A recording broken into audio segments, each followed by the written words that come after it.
Hi everyone. We are Team One, Unstoppable DES. So, let we will introduce our big data science demo. So let's let Ashley to introduce our architecture graph. Hi everyone, this is Ashley.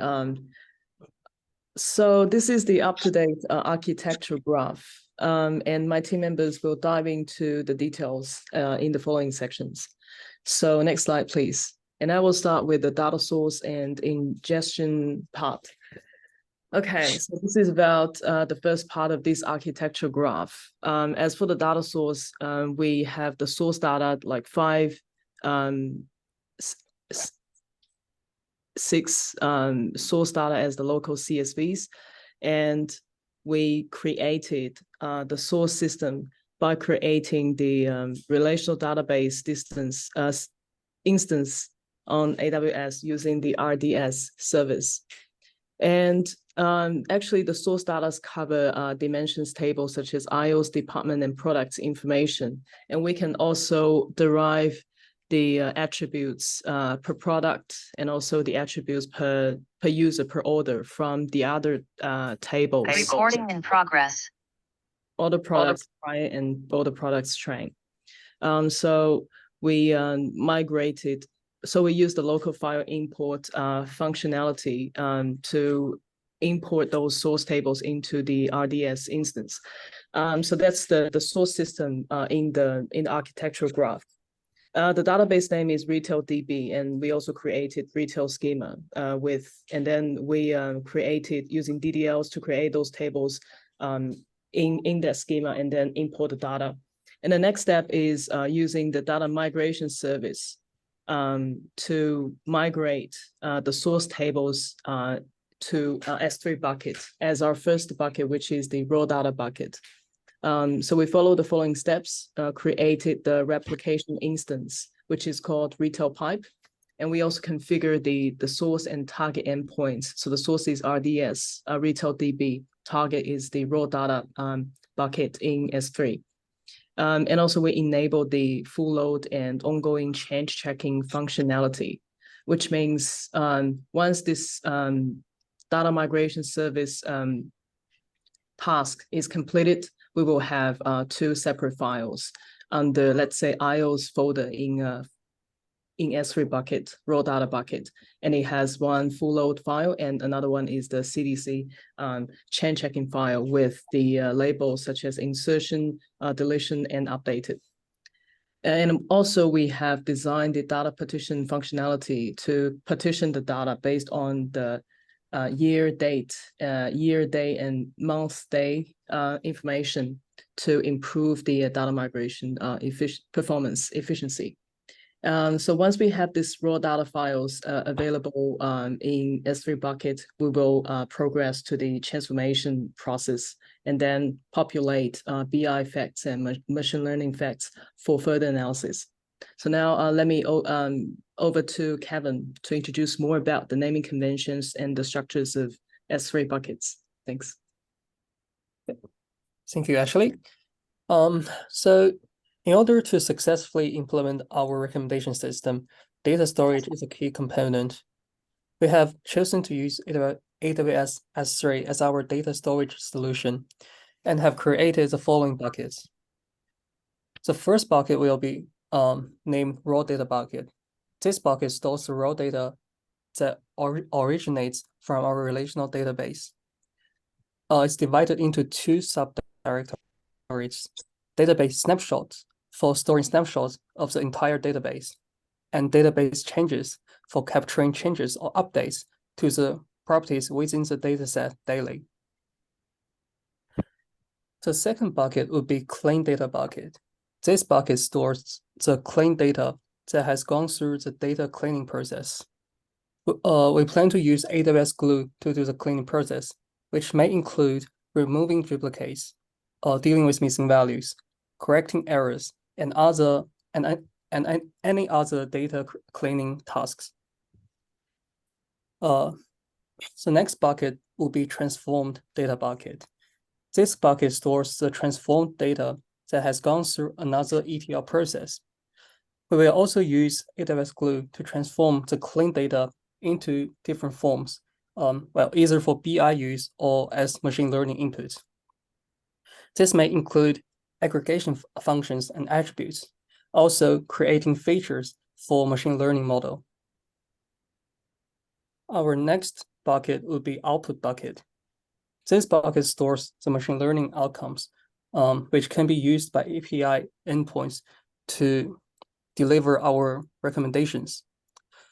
We have one folder to store output, CSV or Parquet files, and another folder to store JSON file that will be passed onto our API endpoint. And our final bucket would be a backup bucket.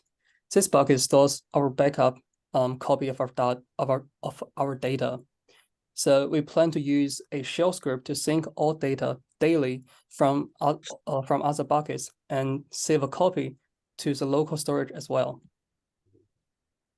On top of this, to achieve better security measure, we also plan to implement encryption for data at rest and in transit using AWS default encryption method. We also plan to restrict access to the bucket and directories to authorized personnel only using AWS IAM. We will also monitor the performance metric of our data pipeline using AWS CloudWatch to identify any issues or bottlenecks. Next, I would like to introduce Tom to talk about our ETL process. Thanks, Kevin. We're using the AWS Glue. We plan to run the daily run for process the ELT process. There are basically two jobs, ELT1 job and ELT2 job, and to perform the function of the data validation, clean, and standardization and transformation. And also this option of the function we call data enrichment, which we can add more value into the future. And also we're using the workflow one, which is the Glue workflow to control the whole process. Next slide, please. Well, I assume that an entire ELT process will run at 5 p.m. every day. To better control the whole process, the workflows one was created to manage the entire process. As the photo we can see for simple icons, they're basically just like we set up the rule to run the ELT job one, and when the ELT job one complete, then the job ELT2 job will automatically execute. Next, please. Well, this is an example. A daily run was successful at 5 p.m. on Tuesday. There's no stop, timeout, error, or warning report during the process. In this way, we can easily control the ELT process, and especially for complex data set ELT process. Next, please. We also think about the cost. Another way we can using the Lambda function. We can using the Lambda with the event bridge around for automatic triggering of the ELT jobs without the needs of the supervision. We can see this graphic when the low data feeding into low data S3 bucket, and it will trigger first the Lambda function and start ELT job, ELT1 job to perform this job. When the job completed, and the events will go through event bridge and to trigger the second Lambda function to sending an email notification will the SMS service called ELT job topics to our data engineer, so we know the jobs complete successfully or like fail or like a timeout. Basically using the ELT1 job as an example because we can if we drop the graph, it will be very large. So we're just using that as an example. Next, please. This is a part of like the function overview and the calls, and also when the events trigger the EIT job start, we can see it on the CloudWatch. Next, please. Next, this is the second Lambda function. This is called on the right-hand side and the function overview. And also, we have already successfully received the email from the Lambda function automatically. Next, please. EIT1 jobs, we basically perform the validation, cleaning, and standardization data. It is designed to perform this kind of the pre-data processing. As you can see, there's a whole like a graphic to show how to do this kind of the function step by step. Next, please. Validation just basically to verify a client contains the property like data type, constraint, consistency, or the potential cross-reference. As like a first the graphic we can photo we can show. Basically, we were checking like the ID. As we know, is a primary key. It cannot be the new. So if it's a new, we should validate it's no right data. And also cleaning, we just remove the non-value load from the low data, and we set up the rules to remove something not really necessary. The standardized, basically, we just like look at the format of the data set. For example, like uppercase or lowercase. Next, please.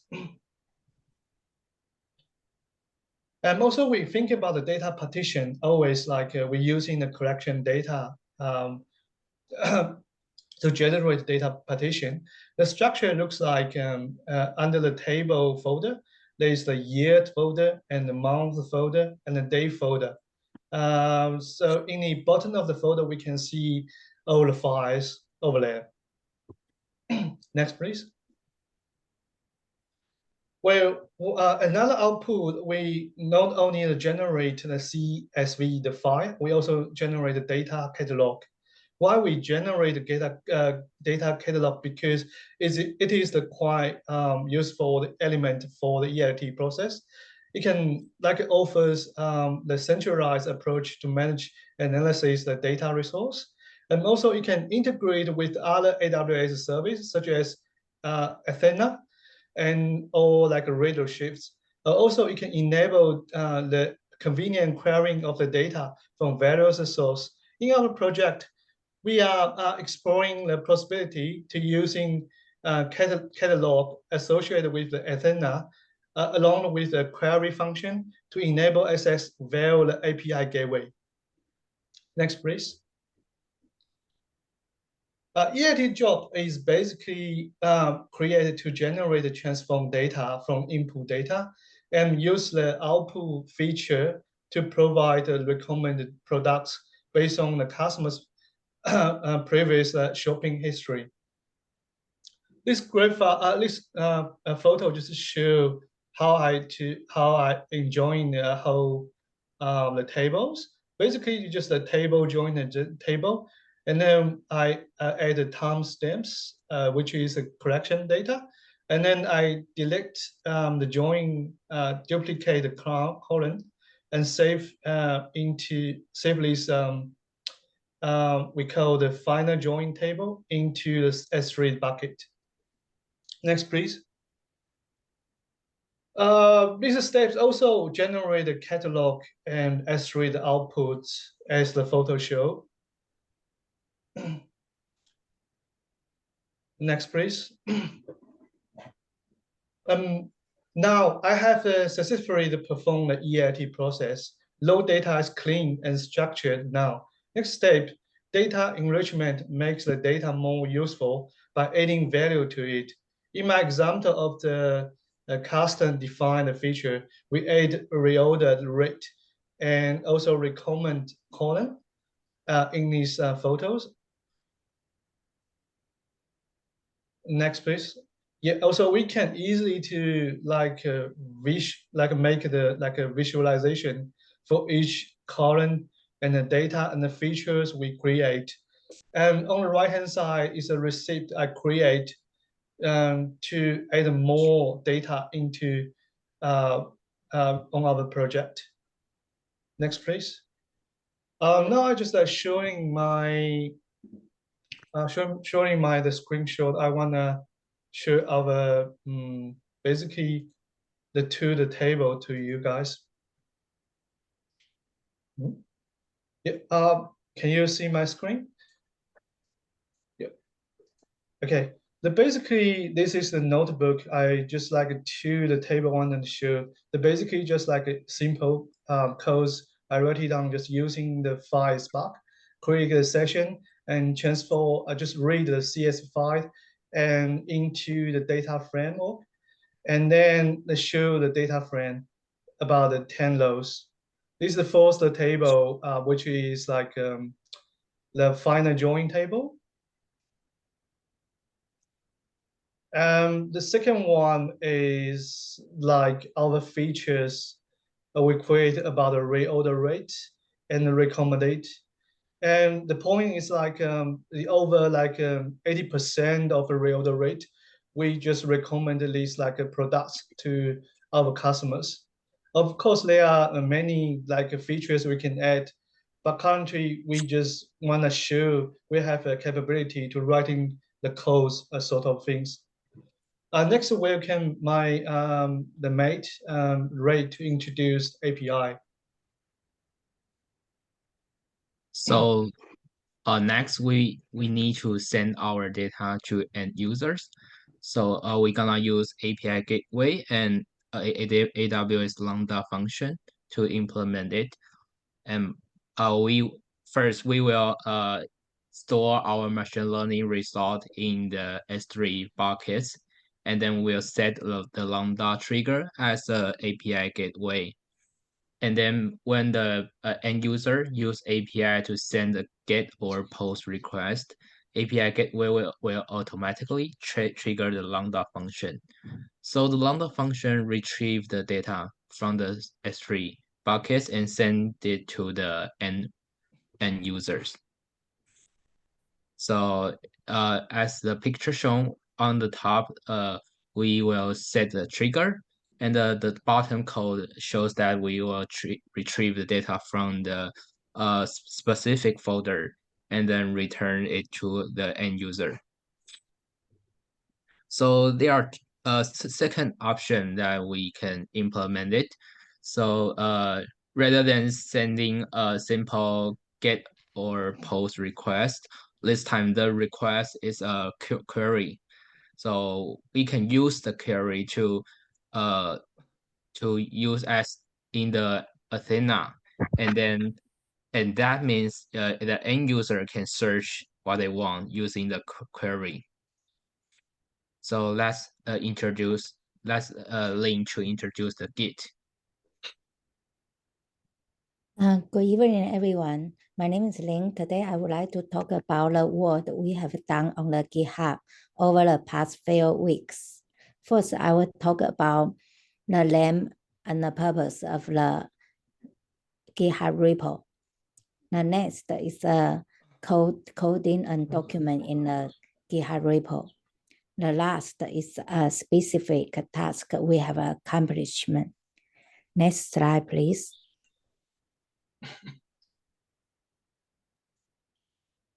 The name of the repo is AWS P3 Project UnstoppableDEs. The purpose of this repo is provide the team with the centralized code management and collaborate platform to help us efficiently develop and maintain the data pipeline, providing accurate, reliable, and efficient data support. It also ensures the successful implementation and maintains the data pipeline. This repo contains the coding imaging documents that describe the idea and processing. Next slide. The coding are include 3 Python script for the lambda function, 2 circle script for graduate table, and also transfer the data by using the join and aggregation functions. And also we have another 3 we also have another 3 the Python script that is insert the data or to upload the data from the RDS to the S3 bucket, and also one is convert the CSV file to the JSON file and store the output in the S3 bucket. And we also have one batch script that copy the file from the one S3 bucket to another S3 bucket and then download the file into the local machine.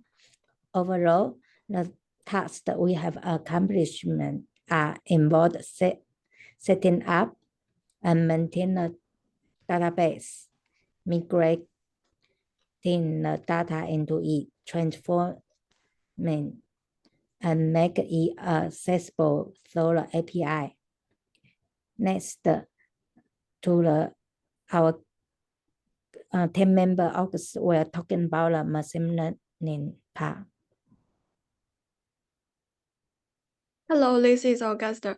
At the initial plan, we are using foreign attributes as input feature of our models. They are about frequency, most frequent day, most frequent hour, reorder rate, mean active chat order. Both frequency represents the total number of purchase. Reorder rates represent the product reorder times divided by total order times. Mean active chat order represents mean position of the product that is active chat based on multiple orders. And the prediction is whether a product will be reordered by the user.